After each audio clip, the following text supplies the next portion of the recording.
Hi everyone, and welcome to The Climate of Sport with me, Claire Poole, the podcast where we explore how the world of sport can drive climate action, champion equality and shape a more sustainable future. From the boardroom to the locker room, from grassroots to global stages, the game is changing and so are we. Let's get into it. Hello everyone, and welcome to this new series of the Climate of Sport podcast. We're really excited to bring you a new series based on leadership. So there's going to be loads of interviews that you're going to hear over this series with incredible leaders from all different parts of the world of sport. But we're changing up the format for this podcast, as we always want to do. So for each of the podcasts, you're going to hear me chatting to Nyla. Hi, Nyla. Hi. Nyla's reluctantly joining me on this part of the podcast where we're going to start off every episode with what's going on in the world of sport, the stories around sustainability and setting the scene a little bit. So you're going to hear us have a chat at the start of these episodes. Then you're going to hear an interview, as I said, with a big leader of our global sport industry, which are all brilliant. And then a quick fire round. So we did a quick fire round at the Sport Positive Summit 2025 with Dale Vince, CEO of Forest Green Rovers, and everyone loved it. Putting people on the spot, asking them short questions that they have to respond to with an either or answer fared very well with our audience. So we're going to do that.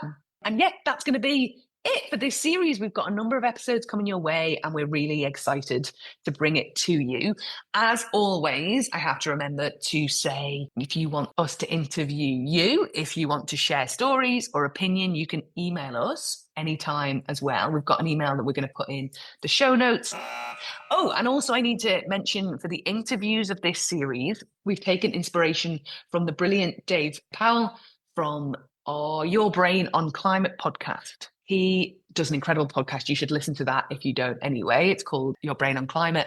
And anytime there's sort of something that someone mentions in an interview that you should read more about, he has this owl noise, which is very cool. So we have taken inspiration, have to give credit to Dave for the idea, and you'll hear a buzzer sound. So when you're listening to those leadership interviews and you hear a buzzer go off, that means that you can go to the podcast show notes and see the links, giving you more information on whatever we're talking about as well for a bit more of a deep dive.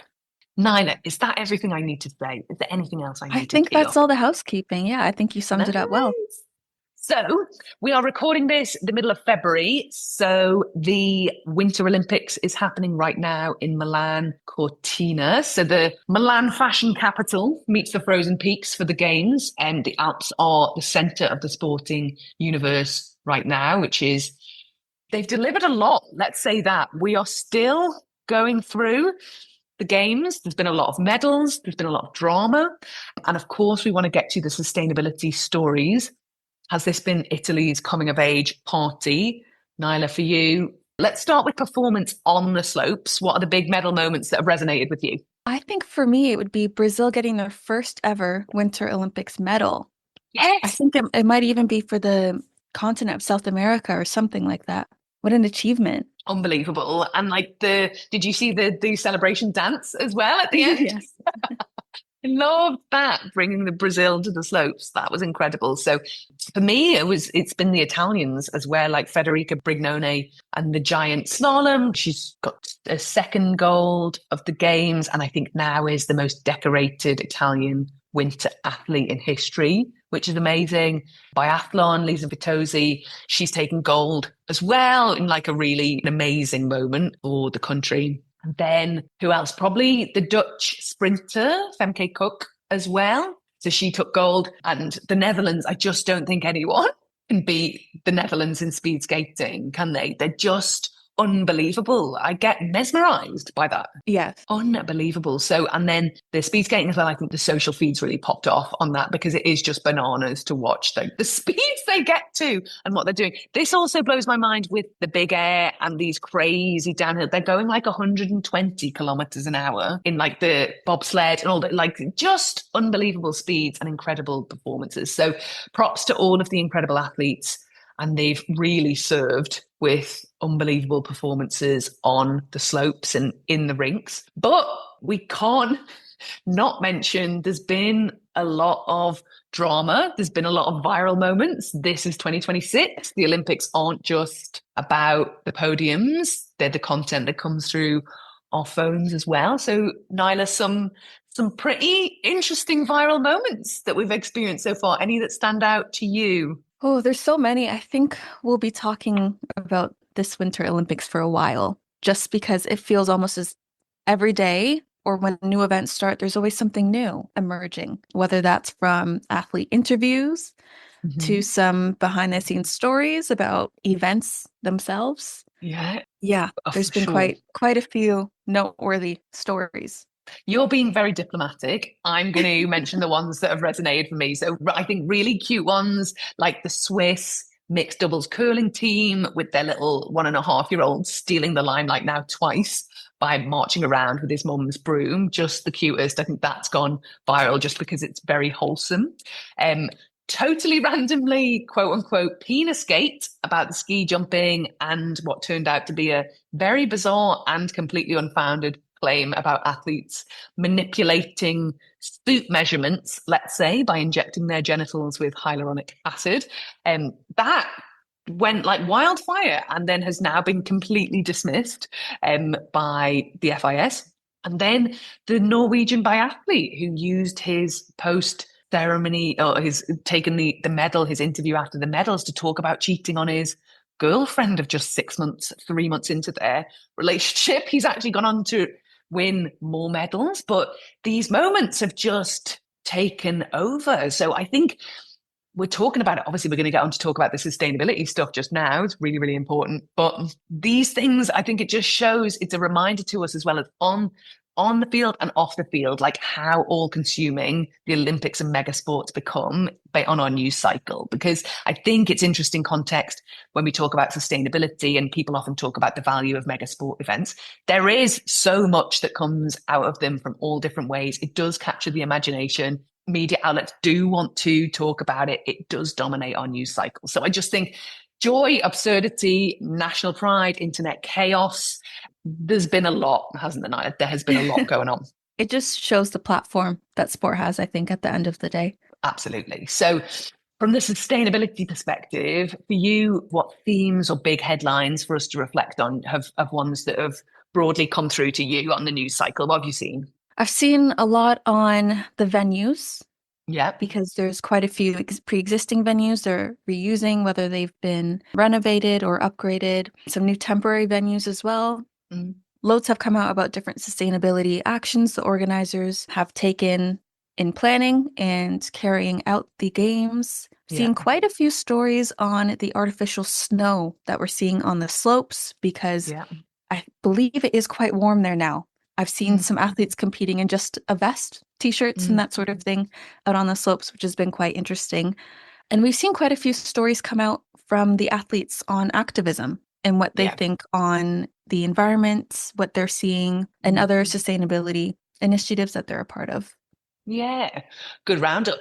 So I think the sustainability actions of the venues is really interesting, isn't it? So we know from the start that organisers promised innovation. We know they were reusing a lot of venues. I think 85 or 90% of the venues have been reused or pre-existing, we should say. So powering operations with renewables, trying to lead with circular economy stuff, certified renewable energy powering almost all the competition and non-competition sites. And we've seen those temporary generators used hopefully only in emergency situations and mostly run on renewable biofuels.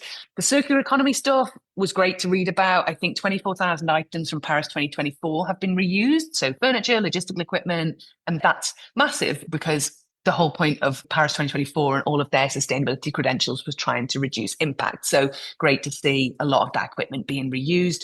Not as much, I haven't seen as much in mainstream media, but obviously we had Milan Cortina speak at our summit last year around their protocol for the sustainability of temporary infrastructures, which actually is a really important legacy out of these games. We know sort of permanent structures have things like BREEAM and ISO 2012-1 and LEED certifications, but there wasn't as much for temporary infrastructure, which has been created. So including overlay, energy, signage, and different components. So that'll be a really strong legacy of the games for future events, not just actually Olympics, but other sporting temporary events or festivals, music, and that kind of thing. So the reuse, absolutely, completely agree. I've seen heaps of that around the sustainability actions and venues. But of course, we can't be remiss in mentioning the exceptions, which are the construction of the 16,000-seater arena in Santa Giulia Arena, and then also the bobsled track in Cortina as well. So the bobsled track's an interesting one.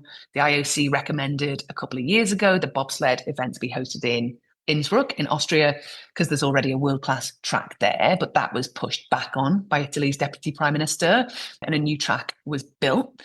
The environmental downside of that, of course, is that 500 larch trees were felled. Some were over a century old in the Dolomites, which is the UNESCO World Heritage Site. And we've seen a lot of pushback from local activist organisations about that. Fingers crossed we're not going to see white elephants that we've seen in previous Olympics. Ahead of recording this, I had a look, and the Eugenio Monti Sliding Centre is set to become a fixed part of the International Bobsleigh and Skeleton Federation calendar planning post events. So they'll host the Dolomiti Valtellina 2028 Youth Olympic Winter Games there, and skeleton competitions are going to be staged there as well. So hopefully many more after, meaning that the felling of those trees and the creation of this track is not just for one mega sports event. So fingers crossed we'll see more and more of that. So they're the kind of venues you mentioned. The artificial snow, this always comes up, right? At Winter Games, it's very water intensive, it's very energy intensive. And over the years, it's become less of a backup and more of a requirement. So it's not specific to Milan Cortina. Artificial snow, as we know, has been used in every Games, every Winter Olympics since 1980 in Lake Placid. Initially used more sparingly, but since Sochi in 2014 has been used to give over 80% of the snow in some instances. Beijing 22 became the first to use nearly all artificial snow. It does get a lot of pushback on because of the amount of energy and water, which we can't discount. We have to be aware of these big environmental impacts. Milan Cortina 2026 does say that it's keeping snowmaking to a minimum to ensure safe competition. It's supported by updated technology designed to improve efficiency in both water and energy, and renewable energy powers the snowmaking machines. The games are using tools like GPS and snow depth systems to help avoid overproduction, and no chemicals are used in the process, with food grade dyes being used for course making. So where you see on the slalom those dyes to show where the athletes are going to go, they're made from food grade dyes, so they shouldn't have an impact on the environment. That was the actions, the venues, the artificial snow. What was the last one? Activism. Activism, yes. Two things that I have seen that have really, I think, cut through in mainstream media. The environmental groups that have questioned the emissions to major sponsors. A big petition, if you like, over 21,000 athletes and fans presented a petition to the IOC demanding an end to the sponsorship from oil and gas companies, especially Italian energy giant ENI, for the 26 Games. And the hashtag Ski Fossil Free campaign argues that these partnerships contradict Olympic values and damage the environment. We've seen others as well saying that the carbon footprint of the Games would be doubled, tripled, quadrupled if we incorporated the impact of sponsors as well. So that, I think, really cut through in mainstream media. We would know about that in our sector. And if you're listening to this pod, you'd probably be across it. But I actually saw a lot of that pop up in mainstream media. And then did you see the protests as well? In Milan, I think at the start of the Games, did that cut through to your newsfeed? It did, yes. Yeah. So that was, again, different numbers between, some said 5,000, others said up to 10,000 people who took to the streets of Milan, targeting Milan Cortina Winter Olympics to denounce the event's environmental, economic and social costs. So criticising construction of infrastructure like the bobsleigh track as harmful to mountain ecosystems, but also talking about the social implications, the gentrification of major cities around what the Games bring to these areas when perhaps there are other issues like social housing that aren't being tackled. So the activism side as well. We always see at games, and that's been really, really interesting to see which stories have cut through and which ones have gone through. So thank you very much. It's great to have a chat to you as well, hear about what you're thinking about the Winter Games. And that, for us, I guess, is the end of the little précis. The Winter Games are still ongoing. There's a lot to unpack there, a lot of different themes, but they're hopefully some of the ones you've been reading about as well. There's no simple story. We're asked and we're interviewed, and we talk a lot about the benefits versus the burdens of mega sports events. There is a huge amount of community, national pride. We've mentioned at the start of this, the amount of coverage it gets, the amount of interest people genuinely brings people together. It dominates the news cycles. People are really across all of this stuff, like few other things do cut through at scale. So the social benefits are there, but of course we have to look at the impact and what the future looks like as well when we are seeing climate change and the impact so dramatically. Can our mega sport events continue in the way that we've seen them happen historically, and what does that look like, and how can we improve? So heaps to unpack, but hopefully some food for thought be there at the start of the episode. And I guess the theme of leadership comes through a lot with this as well. And that's the theme of this series of the podcast of the climate of sport. When the medals are won, when the stadium lights go out, we know there's this bigger race at stake, which is our focus areas to make sport more sustainable, more equitable, and more fit for the future. Against the backdrop of the Winter Games, the first guest we have as part of our interview of the climate of sport is an Olympian herself, 4 times Olympic sprinter. Donna Fraser OBE is the person we're speaking to today, who you're going to hear from just now. She traded the starting blocks and her Olympic legacy for boardrooms, and now she's pushing for climate responsibility and greater equity in sport globally. So strap in and listen to what was a really interesting, rich, and there can even be some laughs when it comes to this stuff. Climate change is not a laughing matter, but we have to tackle it head on. We have to come together, and we have to take that leadership and bring a human side to it as well. So I hope you enjoy this conversation between me and Donna, and listen up. Hi, everyone, and welcome back. I am delighted, honoured, privileged to be joined today by Donna Fraser OBE for this leadership episode as part of our Climate of Sport Leadership series. And what can I tell you about Donna to introduce her to you? So, a 4 times Olympic sprinter, global sports leader, one of the most respected voices on inclusion, integrity, and now sustainability as well in sport, which we're going to dig into. If you're an athletics fan, or even if you're not, especially in the UK, you probably remember very vividly the iconic British sprinting eras of the late 90s and early noughties, which Donna was a huge part of. And then following her athletic career, Donna transitioned seamlessly into leadership, becoming this powerful advocate for equality, athlete welfare, and systemic change across sport.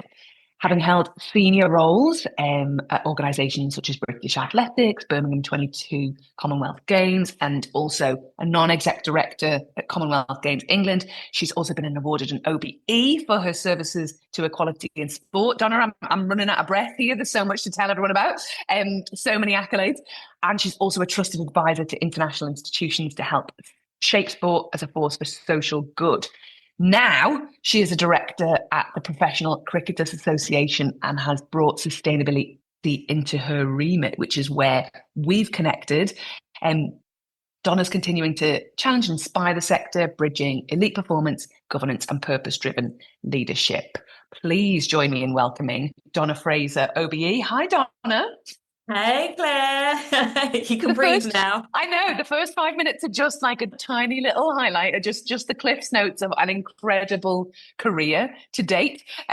So thank you so much for joining us on the pod today. Thank you for having me. I'm excited. Yes, so am I. Super delighted to have you as part of it. So let's start off with, I've given everyone the skinny on a rough Cliff's Notes. Before we dig in to, I want to hear more about this, obviously. We want to start off with a fun fact about you that maybe we don't know or that I didn't cover in my intro. So hit us with that. Fun fact is I participated in Celebrity Total Wipeout a few years back. It was, I think, 2011. Very, very interesting. Had a amazing time. It was filmed in Argentina, and I don't even think you can find it on YouTube, thank goodness. I was appalling, but it was great fun. That's incredible. Something we don't know. And also Celebrity Wipeout. I remember it. For anyone of an age, 2011, Yes. amazing. Like a golden era of the start of reality TV, Yes. really. So fascinating. Very true. I love it. And also, how lucky are you that there's no footage available online anymore? I know, because I was terrible. Kept going to boof left, right, and centre by these red boxing gloves coming out of nowhere, which was quite hilarious. Oh my God, I love it. The stuff you've done and the tapestry of your life so far is Far and incredible. There's so many bits we can chat about, and I want to, really get into it. But first of all, basically, what you can tell already from chatting to you is that this kind of integrity, purpose, leadership, resilience, inspire. You're such an inspiring person. Tell us a little bit about your story and where all of this comes from. Where does this drive come from? Just tell us everything. As much as I can in the short space that we have. I am one of 4 girls. So my dad was the only male in the household. Could you imagine that? But he loved it. My parents came over to the UK in the 60s, and as you can imagine, they experienced a lot of racism and isolation. But we, as the youngsters, my siblings, we never knew that. It's only now we're older we heard a lot of the stories, but I can only imagine the stresses that they went through. But just hearing the stories and how they just got through it, they just made such a happy home for their children, and home was home, and we had fun, and we watched the wrestling on a Saturday and Kermit the Frog and all those things. It was always fun in the house, but Dad always would tell his girls, be whatever you want to be. It may be a tough road ahead of you, but just work as hard as you can. And no matter what barriers are put in front of you, just get up and keep going. And that has stuck with me throughout my life, really. And as I said, hearing the stories about what they went through now and what they said to us growing up, it's almost in my blood. It's in my DNA just to persevere. Of course, there will be challenges in life, but definitely that's who I am. I've grown a thick skin as I've gotten older. What an incredible story, and must be amazing for you to reflect of what you recognize their experience of being and how they shielded you from that as well to ensure that you didn't bring that along. Like, how incredible, like what an incredible storm. Absolutely. And, very often Dad would come out with these riddles, and we, as youngsters, oh gosh, yeah, here Dad goes again, but now I look back, he'll always say, for example, be a leader, not a follower. You have your own mind, make your own decisions, that herd mentality. Don't believe in that. Just do your thing. And all those words of encouragement were great. You just felt inspired. My dad's a tall person. So, you're looking up and thinking, whatever Dad says, we're going with that. And it absolutely resonated with myself and my sisters. And we've gone in different walks of life, but we all have some golden strand of resilience and perseverance. We all have that, which is great. And that's because of my parents. Yeah, and that's amazing. I mean, I wanted to ask you about leadership, because that's the theme of this series of the Climate and Sport podcast, is this leadership and all the different ways it manifests. And I think I'd love to hear, you've already started telling us, but I'd love to hear more what that leadership means for you, because often being a leader is doing stuff that people don't understand why you're doing or what you're doing, and they're catching up. Like, how does leadership manifest to you? What does it mean to you as an extension of what you've already told us? In one word, I'd say my dad, but I know that's not what you're looking for in terms of the answer.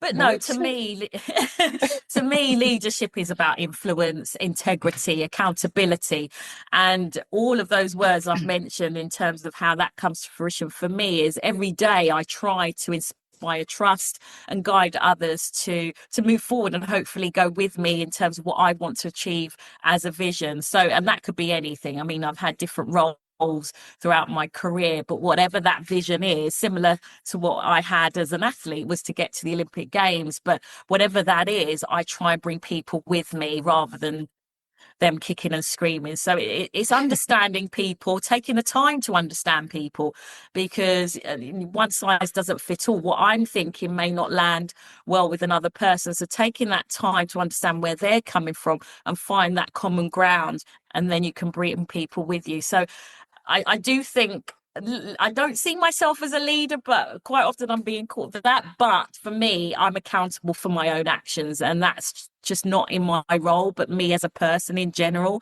in life. So all of those components, that's definitely what leadership means to me.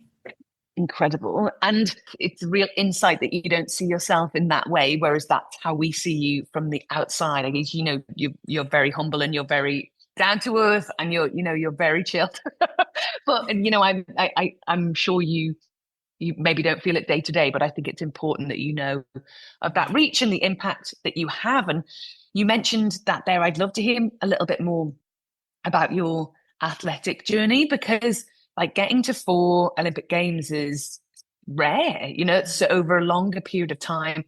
And in that iconic era, like I remember it so well, of the late 90s and early noughties, of like, it was iconic, that era of athletics. So, tell us a little bit about that journey, and also like going to 4 games, like your motivation must have been so high to keep going across that period of time. Definitely. 16 years of my life. It's hard to believe, but when you're in it, you don't realize that you're not counting the years. I set that goal of getting to an Olympic Games at the age of 8 years old at primary school, and it's almost like it was yesterday. I'm still in contact with my primary school, because again, my parents would always say, never forget the people you meet on the way down, because they're the same people you meet on the way.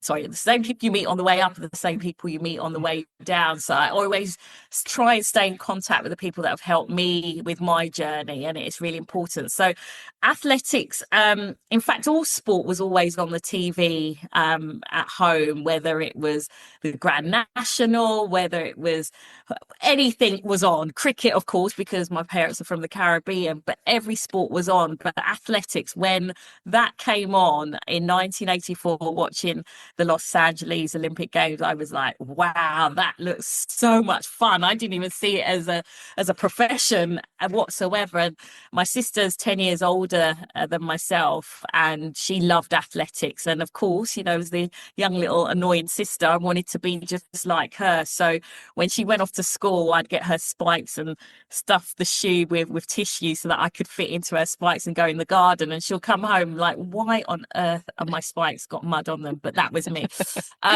So yeah, when I started at primary school and started representing my school, running only 55 meters, which is crazy, I was just like in my element, being on the track, knowing how to run in spikes, which was quite funny, because I'd sit there quietly and laugh at others who weren't used to spikes, but of course I was, because I had practice. And my primary school teacher, Miss Hughes, saw a talent in me that I'll always be indebted to her. She'd always say, be determined, Donna. Do not look left or right. Just keep moving forward. And that, in fact, has resonated into the world of work as well. You have your vision, you just move forward. And then I was scouted, as they call it now, by a local club to come down and join Croydon Harriers, which I'm still a member today. And the rest is history, going to 4 Olympic Games. I didn't envisage that. I just wanted to keep getting better and better and better, with several knockbacks along the way. But yeah, I went to 4, which is crazy, hard to believe now. But the most iconic one, as you've mentioned, was 2000. Yeah, absolutely iconic. And you mentioned setbacks there, and I think eagle-eared listeners will be realizing that the questions I'm asking you around your journey is really applicable to what's happening around climate and sport, around resilience and overcoming adversity and keeping motivated and leadership, etc. It's not too difficult to connect the dots on there. But you mentioned setbacks there, and I'd love to hear like what you reflect on now that the setbacks taught you that perhaps success wouldn't have. Yeah, definitely. I think as an athlete, it's part and parcel injury. It could be anything. You're pushing your body to the limit almost every single day, the minute you step foot on the track or field, whatever you're doing. You don't just go on just to get through the session. You're giving your 110%. So we're prone to injury, illnesses, all of that because our immune system is working so much harder. So the biggest injury I had was my Achilles injury, which not many people knew I had, even as far back as 96, when going to my first Olympic Games, but I was able to manage it. And then it just came to a fold in 2001. So I kept it at bay for that long, and then had multiple surgeries. I had glandular fever, for example, which wiped me out for a couple of years. And many people didn't know about that because in those days you didn't have social media. Me at a hospital bed, photo, taking a little bit of a video of myself. I'm in the hospital bed. No one knew what was going on behind the scenes, but what they did see was Donna kept coming back, kept coming back, kept coming back. And was like, oh my gosh, what is it with this woman? So much so that I was called the grandma of athletics because I kept coming back. And that just really was purely because of the goal that I set of getting to the Olympic Games at 8 years old. And that's what I always had in the back of my mind when things were thrown at me. And I was like, no, I'm not giving up, not giving up. And my dad on the other shoulder, no, don't give up. And just having that general support network is what helped me realize that I need to keep getting up and going. But I learned so much about myself through those setbacks, and the way I saw it, rather than a setback, it's an opportunity to do better next time, and spin it into a positive, because you can spend so much time, and you will resonate with this, Claire, is spend a lot of time sometimes, well, why me? And that's not going to solve anything. You just have to think, well, what steps do I need to take in order to move forward? So yeah, setbacks, opportunities. Absolutely. They say that, don't you? You either win or learn. There's no like failure, or it's not success or failure, it's success or learn. I also think it's really interesting. I've seen interviews with athletes before, especially basketballers and stuff, if they have a bad season or they have different things and they're questioned about failure. And it's like, well, that if you're an athlete, like the majority of your career, right, it could be as failure, because like yes, we celebrate medals and wins, but everything to get there is like, it's something that athletes are dealing with every day, and it's not binary. And I think there's so much that we can learn about that, in terms of the motivation and keeping going, and the work within, say, climate and sport just now. We're in a particularly bit difficult era to keep things going. And I think us adopting this athlete mindset of not seeing it as a failure, just seeing it as a pivot and a different way we're going to reach the same goal. I think like the stuff, what we can learn from you in what you've said there and from athletes more generally is gold, I think. Yeah, no, absolutely. And it can be, it can resonate in so many different scenarios. Absolutely. And we do take athlete mindset for granted. Many a times I've been told, oh, you're just an Olympian, you can do anything. No, it's not about that. That's just a title. It is the mindset, and everyone can grab and grasp that mindset as well. Absolutely. And one of the things, obviously, you're so well known for is being such an amazing, consistent voice for inclusion and integrity in sport. And I'd love to get your perspective at the time of recording in early 2026 on where you think sport is making real progress in this area and where you think it's still falling short, or where improvements could still be found. Yeah, I mean, I'm always one to talk about the positives all the time, and not dismiss that there's so much more we can be doing. But as long as we're taking, even if it's pigeon steps forward, it's at least you're moving forward. But I think as a whole, sport has really done a great job in integrating para athletes, whereas and I think 2012 was a turning point for that, where it's like, there's para athletes that can do these things. It's like, oh my goodness, at last, so that whole integration. And we're seeing more and more sports not just have a para event over here and a non-disabled event over here. They're actually being together in the same field of play, which is brilliant. So from a disability perspective, integration is coming a long way. And of course, women's sport is on the rise, and we're seeing some great performances, you know, the football, the rugby, athletics. I will be a little bit biased, but I would always say that athletics is the most diverse sport out there. You've got men and women on the same field of play. You've got para athletes as well, people with all different disciplines. And to me, that is what inclusion is. And there's no hierarchy. And I've been there where you could be in the dining room with an absolute star. I've been in a dining room with not Federer, and thinking, oh my gosh, you know, but again, there's no hierarchy there. So I think there's some really good stories that sport bring to the table, but of course there's still a lot of exclusion in some cases that need to be addressed, and that may take a long time. But incredible that we've got people like you and you know, so many incredible people working in this space to keep that accountability and keep things moving. The positive framing that you mentioned again kind of ties into another question I had for you around I think what you've done very well is challenge systems whilst you've been working within them, which again is something very applicable to sport and moving towards sustainability. A lot of there's that famous phrase of like, you know, electricity was made by candlelight. Kind of when you're in, you have to work within an incumbent system in our case, you know, an oil and gas sort of incumbent system, but we obviously want to move to the next system. So in terms of that, challenging systems while acknowledging you are working within them, how have you gone about that through your lens? I don't want you to speak about areas you're not comfortable with, but through your lens of that work, how have you done that?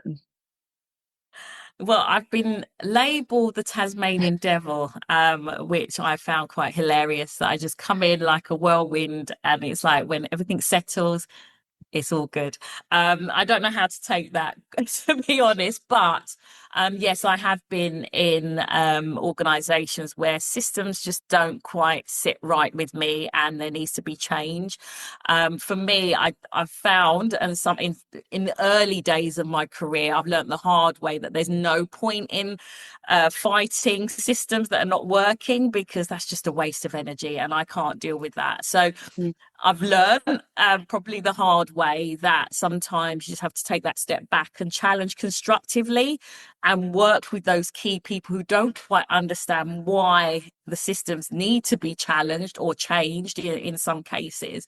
Work with those individuals to find the solutions and really have that sometimes uncomfortable conversation to understand where they're coming from, and then meet halfway. So I've learned definitely just to take that deep breath. Okay, it's not the way you see it, Donna, but let's work together and see how we can get to a place where it's better for both parties, and whatever, in my case, is the organisation as a whole. Yeah, and that means going in without ego, right? That you 100%. can't, you know, to meet there.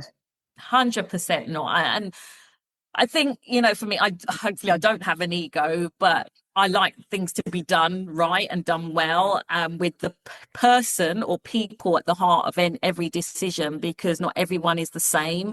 And as leaders, you could just go in and think, well, no, my idea is the best idea, and that's it. I don't care who it impacts negatively or positively. This is what we're going with.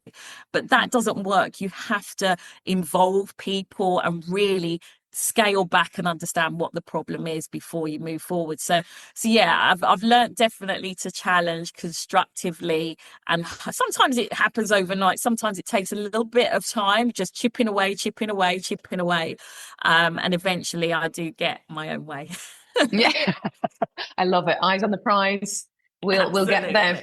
We'll get there. I love that.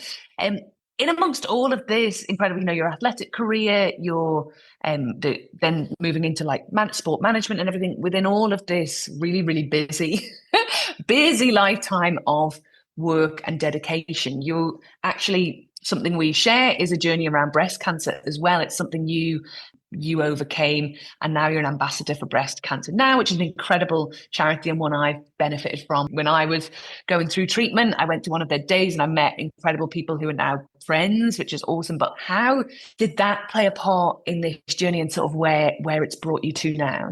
Yeah, that was definitely a turning point in my life when I was going through recovery after having surgery. I was like, this can't just be it. I need to do something to help others who are on the journey at the end, whatever. I need to be part of something. I didn't know what that something was.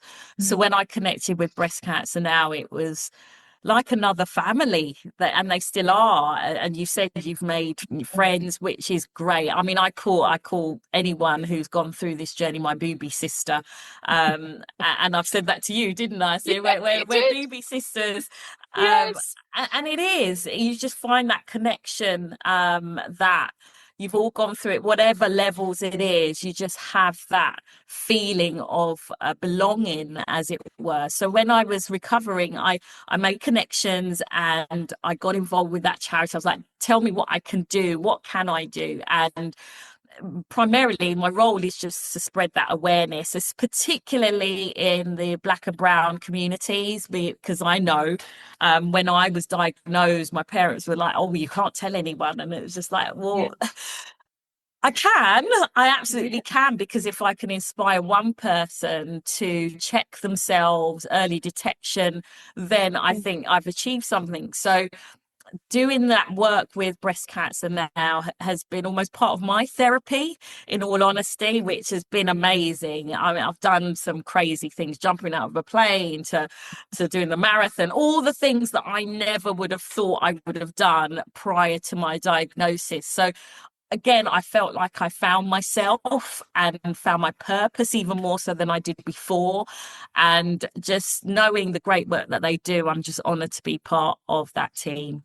Yeah, it's fascinating. I think it really is a mindset, isn't it? Because a lot of people would, go through what you've been through and sort of could feel, and no shade because it's the way you feel. Some people could feel like, oh, why, why me? And this is too hard, and take it as victim. But you kind of turned that into even more purpose. And I think that again just shows that if you can get to that mindset, no matter what happens, you can see it as an opportunity to drive forward. 100%, without a doubt. And just hearing the stories of other women and men, of course, again, it's just like, wow.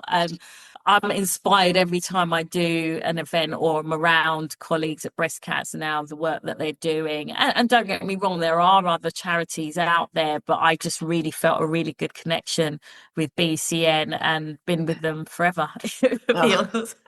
Amazing. Keep doing what you're doing. It's awesome.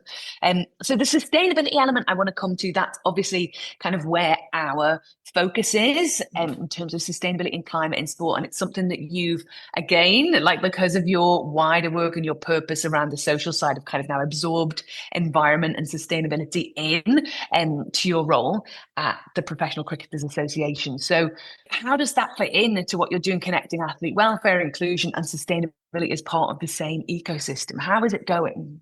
It's been an interesting journey, to say the least, because again, this is not a field that I would have thought I would have got involved with at all. But I'm really grateful for it. And in fact, the more and more I'm getting into it, the more I realize how much it mirrors my EDI journey, in terms of having sometimes those uncomfortable conversations through to influencing others to then making a difference. And it really is following the same pattern as it did with EDI. And I just think that they're no different. They go absolutely hand in hand, because it is about people, it is about impact, it is about positivity and making that difference. So the same mindset I had with EDI, I'm absolutely adopting that for my sustainability plan, and just involving athletes. The athlete voice is just so important. And we've now got 4 ambassadors now as our sustainability champions, which is just amazing. And that's not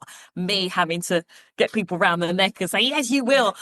They're coming forth, which speaks volumes in itself, that they can see that what we're trying to do is really authentic, and we're listening to our members and what they want, and know that we're going to give them their support in terms of their voice getting out there as well. So it's just so bizarre how it's happened. I couldn't have written this by no means, but the same approach I had through embedding EDI practices into organisations is exactly the same that I'm doing for sustainability.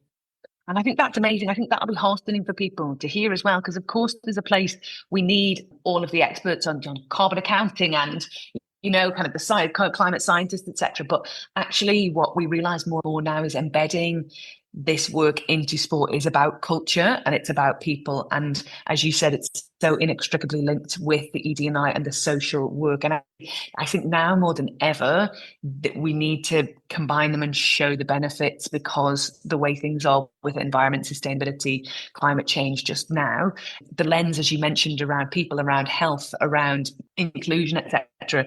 It should always have been that way, but it was kind of forgotten about. And then we pushed sustainability on the environmental side to the fore. It had some catching up to do. But now maybe, again, to your mentality and to our mentality as well, maybe we see this moment as righting the wrong of the fact it should have all been inextricably linked to start off with. And we can use this moment in time to bring them all together because they're so symbiotic. Absolutely. Yeah. And I remember the phrase going into organisations and saying EDI was a nice to have, now it's a must have, and it's exactly the same as sustainability. Yes. It was a nice to have, oh yeah, I'm going to be vegan today, to now this is critical. So it's so strange how they absolutely go hand in hand. And I think I mentioned that when we were at the Sport Positive Summit, that the same practices that I'm having for EDI, I'm having to do the same with the sustainability conversation. And there is pushback, just as there was pushback with EDI, until you start getting the hook into individuals and helping them understand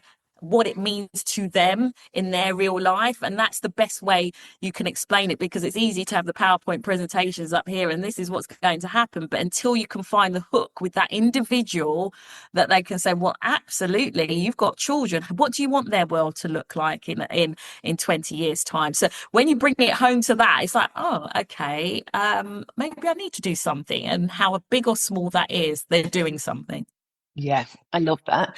So I'm conscious of time. Just kind of, I guess, one more question I want to ask you, because we've learned so much. There's so much rich sort of thoughts and everything that you're doing in there. But what gives you hope and what inspires you just now? People like you, in all honesty, knowing that I'm not alone in this space, and that's both from an EDI perspective and a sustainability perspective, that we're all trying to do something and make a positive difference. So I have hope in that. If this conversation wasn't being had, then I'd be very nervous. But the fact conversations are being had, it's on people's radars, that gives me hope.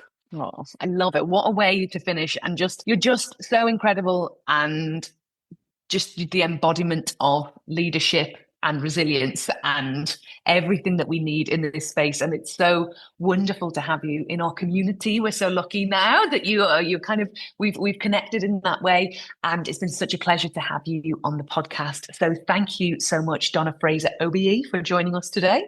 Thank you for having me. I've loved it. It's time for the quickfire round. Running spikes or high heels? High heels. Yes. No hesitation there. I'm done with the spikes. Back to the high heels. Done. Yes, please. Okay. Training grind or race day buzz? Race day buzz, without a doubt. Personal best or taking the medal? Oh, this one's a difficult one because I have been in the PB side. I'm going for the medal because I missed out on the Olympic medal. Yes. Sustainability, responsibility or opportunity? Responsibility, 100%. Lead from the front or empower behind the scenes? Empower behind the scenes. Love it. Calm energy or hype energy? I'm a bit of both. Calm energy. I love that. Considering what you told us about the fact that you've been nicknamed the Tasmanian Devil, I think you're lying, but I love the fact that you want to embody calm energy when you are so clearly hype energy, just showing you want to be all things. I love it. I love it. You're lying to us. I love it. Change through regulation or innovation? Innovation. Athlete activists or brand ambassadors? Athlete activists. You've come from this athletic background, you've gone from being an athlete and then into like sports on the management side, and now you're starting to embed sustainability as well. So if elite sport trains sustainability the way it trains athletes, what do you think it would do first? Have a plan. It's got to have a plan, that clear vision. Where do we want to be? And then obviously you have that discussion as to what you need to do to get to that end result. Perfect. That is a wrap on this episode of The Climate of Sport. If this got you thinking, send it to the group chat, send it to your team or someone who cares about the future of the game. Follow, subscribe, and join us next time, because the biggest wins aren't just on the scoreboard, they're out there for the planet too. See you on the next one.